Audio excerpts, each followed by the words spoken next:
That's your spray branch coming out. These are where the sprays come out. And so the water comes out from the top. Yeah. Down the middle, hits the circular plate.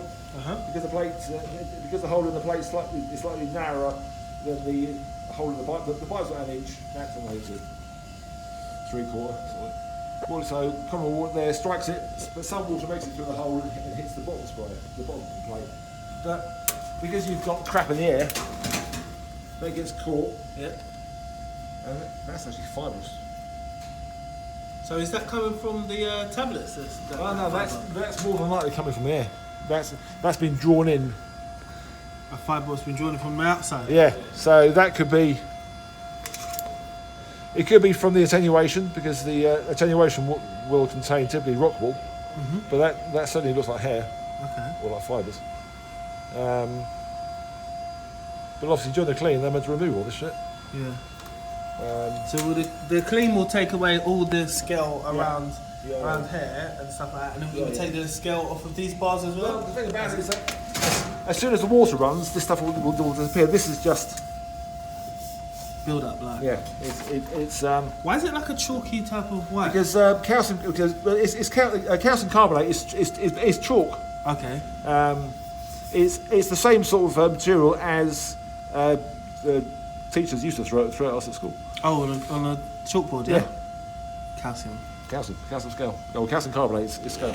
And there's no way of totally taking that out of the water what's being provided to the Yes, cow. well, a calcium carbonate scale is removed from the water by a water softener. But obviously here there was a problem with the water softener in the past, in that it wasn't regenerating. Yes. So it was allowing the scale to pass. That's correct. Because calcium carbonate scale is the largest ingredient of water.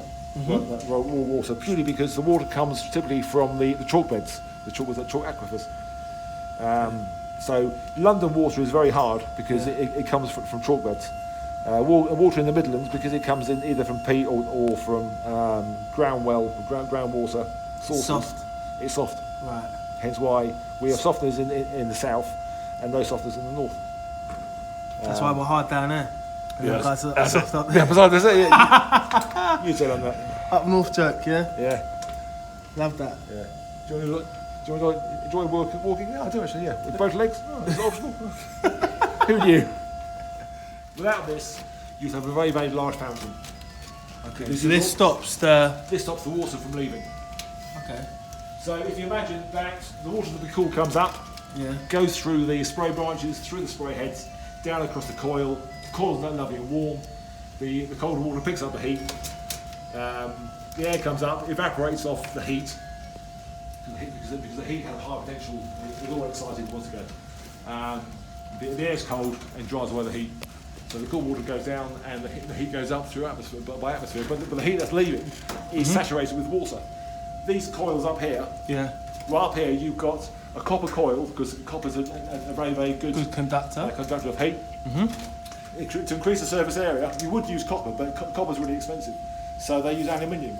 So they literally bond aluminium in between to the coil. So the coil's going down, and I'm really not too sure of the process, but they form the aluminium onto the copper. Okay. And what they're meant to, because these coils are primarily the same sort of bare surface that you get on dry coolers, because it's the same process. They're meant to add the varnish. They call it a phenolic resin. As a sealant, yeah. Or something. So because basically, as you know yourself, remember from physics the whole thing about electrical potentials between dissimilar metals. Yeah. You've got copper and aluminium. Yeah. They're both quite weak metals from the electrical bond point of view, but aluminium is weaker. So you've got water vapor leaving here. Water vapor. It's saturated vapor, so any surface, anything that gets in the way of the vapor, the water will condense. You see it? Comes up, strikes this, condenses. Yeah. Copper goes green when it starts corroding. Hence the French vertically as green, and hence the green you can see. Yeah. And aluminium goes white. Now I don't know why it's gone pink. Right.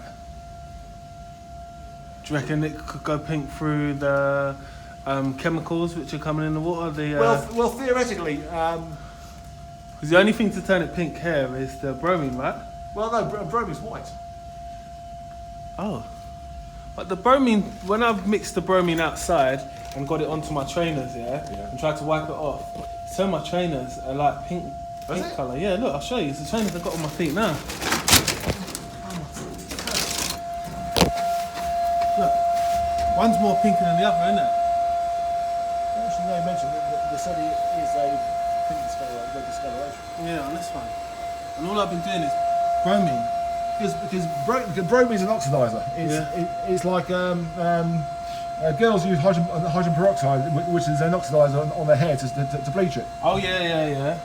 In the same way that bleach in itself, one reason why they call bleach all bleach is it's was it chlorine dioxide? Chlorine dioxide. It's chlorine. And chlorine's called bleach because it removes the colour. It whitens anything. If you've got a pair of blue jeans which you want to be pale, you bleach them. You literally dilute a mixture of bleach, soak them. It'll remove the colour. The water will be blue. Your jeans will be white. Hence the word bleach. Bleach it as a remove colour, as opposed to. What do you think about that now? That it's made my things. Well, I want to go downstairs and pass up through a cooling tank, and they're obviously all eliminated because the sole purpose in life is to eliminate the water from the cooling tank. And obviously through their normal operation, they'll get wet, and then the water evaporates. Yeah. And it may well just be the fact that the problem with the softener. That's how the carbonates go. And This one isn't as bad, is it? no, it's not. And that's the weird thing about it. It was the same thing on the other tower. And this is the towel is joint. It's joint. It's a common pond. There's no reason whatsoever why this tower would be any worse or any better. It should be identical Than the one to it. than that one, because the water going over it is the same. Yeah. But it's not. It's not unheard of though. It's weird. It's not unheard of in units where they don't share a common pond, but they are receiving the same treatment. But in this case, it's receiving the same water. Now,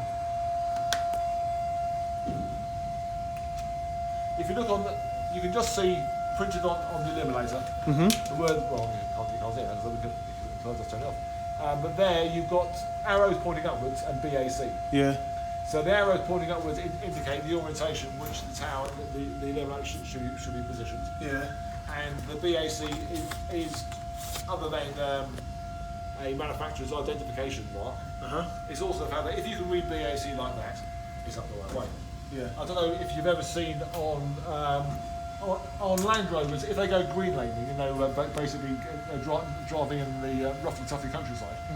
Sometimes you see a sign which says on the back of it, "If you can read this, turn me over." And it's written, and it's printed upside down. Purposely. So if you're walking along, it never happens. But if you could read that normally, turn me over. So Smart idea, isn't it? So same theory applies on the eliminators. If you've got to go, what's that say? Turn them over. Yeah. You're upside down. Right.